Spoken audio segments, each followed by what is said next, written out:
Hi friends, welcome back to my channel. So last క్లాసెస్లో మనము విద్యా దృక్పథాలకి సంబంధించిన బ్రిటిష్ విద్యా విధానము, డెన్మార్క్ దేశస్తుల కృషి ఏంటి, బ్రిటిష్ విద్యా విధానంలో ఉండే మార్పులు ఏంటి, చేర్పులు ఏంటి, అండ్ వాళ్ళు చేసిన చట్టాలు ఏంటి, సో వన్ బై వన్ డీటెయిల్గా ఎక్స్ప్లెయిన్ అయితే చేస్తాను. ఎవరైనా ఆ వీడియోకి మిస్ అయితే మాత్రం ప్లేలిస్ట్లో అన్ని చక్కగా వీడియోస్ అన్నీ ఉన్నాయి, వన్స్ ఒకసారి చూడండి. అండ్ చేసే క్లాస్ అన్నీ కూడా మనకు బిట్ అనేది ఏ విధంగా ఫ్రేమ్ చేసి ఇస్తారు, సో దానికి అనుగుణంగా మనము చేయడం అయితే జరిగిందండి. అండ్ విద్యా దృక్పథాల్లో కూడా బేసిక్స్ ఇన్ఫర్మేషన్ నుండి మీకు మనకు సిలబస్లో ఏదైతే యాడ్ ఇచ్చారో సో దానికి అనుగుణంగా మనకు చెప్పడం అయితే జరిగింది. ఇంకెవరైనా క్లాసెస్ కన్నా మిస్ అయితే మాత్రం వన్స్ ఒకసారి చూడండి, చాలా బాగున్నాయి, చాలా నీట్గా క్లియర్ కట్గా ఎక్స్ప్లెయిన్ అయితే చేస్తాను. అండ్ బిట్స్ కూడా మనకు ఏ వే ఆఫ్లో అడుగుతారనే దాని గురించి ఎక్కువ లేకుండా మెయిన్ ఉండే పాయింట్స్ మాత్రమే మెన్షన్ చేసి నోట్స్ అన్ని ప్రిపేర్ చేసుకొని మీకు అందించడం అయితే జరిగింది. సో తప్పకుండా క్లాసెస్ని చూడండి. మీకు నచ్చితే మాత్రం ఒక చిన్న లైక్ చేసి షేర్ చేయండి, మీ ఫ్రెండ్స్కి కూడా సబ్స్క్రైబ్ చేయండి. మనము 1813 చార్టర్ చట్టం గురించి ఈరోజు టాపిక్ మాట్లాడుకుందామంటే, చార్టర్ చట్టం గురించి అయితే మనం డిస్కస్ చేద్దాం. 1813 చార్టర్ చట్టం. ఈ చట్టం వచ్చేసి మనకు క్రైస్తవ మిషనరీలకు మత ప్రచారం చేసుకునే స్వేచ్ఛ అనేది ఇవ్వాలి. సో ఈ చట్టం ప్రకారం ఏం జరుగుతుంది, క్రైస్తవ మిషనరీస్ ఉన్నాయి కదా, సో వారు మత ప్రచారం చేసుకోవడానికి స్వేచ్ఛ అనేది ఇవ్వాలండి. ఏది మనకు చార్టర్ చట్టం అనేది క్రైస్తవ మిషనరీలకు మత ప్రచారం చేసుకునే స్వేచ్ఛ అనేది ఇవ్వాలి. దాంతోపాటు భారతీయులను విద్యావంతులను చేసి బాధ్యత ఈస్ట్ ఇండియా కంపెనీది.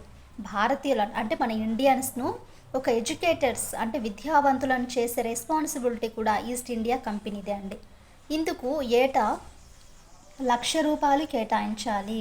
సో మనకు ఈస్ట్ ఇండియా కంపెనీ ఉంది కదా, సో మనకు ఎవరైతే భారతీయులు ఉన్నారో వారిని విద్యావంతులను చేసే రెస్పాన్స్ తీసుకున్న ప్రతి ఏటా మనకు ఎంత డబ్బు కేటాయించాలంటే ₹1,00,000 కేటాయించాలి. భారతదేశంలో సాంప్రదాయ విద్య, ఆంగ్ల విద్యను సమర్థించే వారి మధ్య నడిచిన వివాదమే ప్రాక్ పశ్చిమ విధానం. సో భారతదేశంలో సాంప్రదాయ విద్య అంటే ప్రెసెంట్ మనకు సాంప్రదాయబద్ధంగా ఉండే విద్య ఉంటుంది కదా, సో ఆ విద్య ఇంగ్లీష్ విద్య అండి, ఆంగ్ల విద్య. ఈ రెండిట్ల మధ్య సమర్థించే వారి మధ్య నడిచిన వివాదం ఏంటంటే ఫ్రాక్ పశ్చిమ విధానము. ఇది మనకు వివాదం అండి. ఈ చార్టర్ చట్టం యొక్క మెయిన్ ముఖ్యాంశాలు అని మాట్లాడుకున్నట్లయితే, ఫస్ట్ మనకు 1813 చార్టర్ చట్టము కేటాయించిన ₹1,00,000 భారతీయ ప్రాచీన భాషల అభివృద్ధికి ఖర్చు పెట్టాలనేసి Warren Hastings, Prinsep Minto, H H విల్సన్లు సమర్థించారండి. మనము ఒక ₹1,00,000 కేటాయించామనేసి మాట్లాడుకున్నాము కదా, సో ఆ డబ్బులు వచ్చేసి మనకు దేనికి యూజ్ చేయాలంట అంటే ₹1,00,000 మనకు ప్రాచీన భాషలు ఉన్నాయి కదా, సో వాటిని డెవలప్ చేయడానికి Warren Hastings and Prinsep Minto, H H విల్సన్లు సమర్థించారు. ₹1,00,000 భారతీయ ప్రాచీన భాషల అభివృద్ధికి ఖర్చు పెట్టాలనేసి వీరు సమర్థించారు. వీరిని క్లాసిట్స్ అంటారు. వీరిని అంటే ఇక్కడ ఉండే పర్సన్స్ ఉన్నారు కదా, సో వారిని మనము క్లాసిట్స్ అంటారండి. రాజా రామ్మోహన్ రాయ్ వంటి వారు శాస్త్ర సాంకేతిక రంగాల్లో అభివృద్ధి చెందాలంటే మెయిన్గా ఇంగ్లీష్ భాష ముఖ్యం అనేసి పేర్కొన్నారు. సో అప్పట్లోనే చూడండి మనకి ఇంగ్లీష్ భాష అనేది చాలా ఇంపార్టెంట్ అనేసి రాజా రామ్మోహన్ రాయ్ వంటి వారు శాస్త్ర సాంకేతిక రంగం అంటే మనకు ఈ టెక్నాలజీ అనేది డెవలప్మెంట్ చెందాలంటే మెయిన్గా మనకి ఏం అవసరము, సో ఇంగ్లీష్ భాష అనేది అవసరం. కాబట్టి ఈయన రాజా రామ్మోహన్ రాయ్ వంటి వారు కూడా శాస్త్ర సాంకేతిక రంగాల్లో అభివృద్ధి చెందాలంటే ఇంగ్లీష్ భాష ముఖ్యం అనేసి ఈయన పేర్కొన్నారు. ఆంగ్ల విద్యకు శాస్త్ర సాంకేతిక విద్య బోధనకు ఖర్చు చేయాలనేసి ఆంగ్లికన్లు పేర్కొన్నారు. ఆంగ్ల విద్యకు శాస్త్ర సాంకేతిక విద్య బోధనకు ఖర్చు చేయాలనేసి ఆంగ్లికన్లు పేర్కొన్నారు.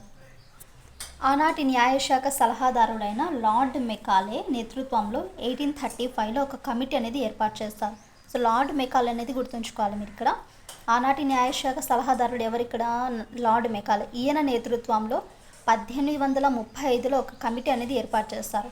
1813 చార్టర్ చట్టం కేటాయించిన ₹1,00,000 దేనికి కేటాయించాలి, విద్యా సాహిత్యం అంటే ఏమిటి, అసలు పండితుడు అంటే ఎవరు, ఇలాంటి అంశాలు ఉన్నాయి కదా, సో అలాంటి అంశాలని ఈ కమిటీ సూచనలు ఇచ్చింది.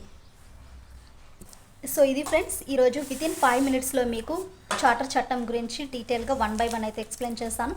నెక్స్ట్ క్లాస్లో మెకాలే మినిట్స్ గురించి అయితే డిస్కస్ చేద్దాం. ఐ హోప్ మీకు వీడియో నచ్చింది అనేసి అనుకుంటున్నానండి. క్లాస్ కన్నా నచ్చితే please to like and share, subscribe to my channel.